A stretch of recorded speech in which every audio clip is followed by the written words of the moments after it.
ನಿಂತ್ಕೊಳ್ಳೋ ಗೇಟ್ ಹತ್ರ. ಶ್ರೀಮದ್ ಆನಂದ ತೀರ್ಥಾಚಾರ್ಯರು ಪದ್ಮನಾಭ ತೀರ್ಥರು, ನರಹರಿ ತೀರ್ಥರು, ಮಾಧವ ತೀರ್ಥರು, ಅಕ್ಷೋಭ್ಯ ತೀರ್ಥರ ನಂತರ ಜಯತೀರ್ಥರಿಗೆ ದೀಕ್ಷೆಯನ್ನು, ಸನ್ಯಾಸಾಶ್ರಮವನ್ನು ಕೊಟ್ಟಂತಹ ಸ್ಥಳ. ಶ್ರೀ ಜಯತೀರ್ಥರು ಇಲ್ಲಿ ವಾಸವಾಗಿರ್ತಕ್ಕಂತಹ ಬೃಂದಾವನ ಸನ್ನಿಧಾನ, ಶೇಷಾಂಶ ಸನ್ನಿಧಾನ. ಜಯತೀರ್ಥ ಗುರುಭ್ಯೋ ನಮಃ.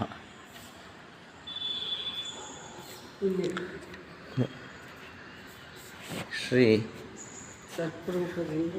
ಸರ್ಪರೂಪದಿಂದ ಜಯತೀರ್ಥರು ಶ್ರೀ ಚೆನ್ನಕೇಶವನನ್ನು ಆರಾಧನೆ ಮಾಡಿದ್ದಾರೆ.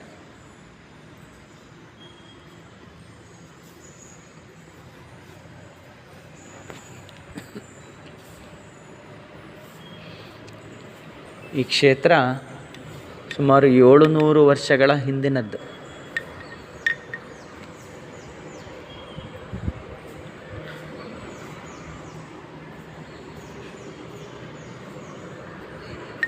ಹಿಂದೆ ಶ್ರೀ ಕಾಗಿಣಿ ನದಿ ತೀರ,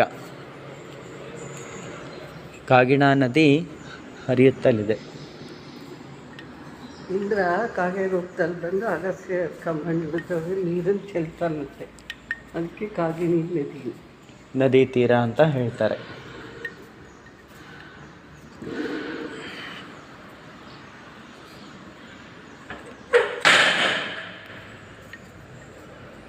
ಭಾವನ ಪಾಠ ಹೇಳ್ಕೊಡ್ತಿದ್ದವರು ಬಂದಿಲ್ಲ, ಅವ್ರ ಮಗ ಬಂದಿದ್ದಾರೆ ಮಾತಾಡ್ತಾರೆ.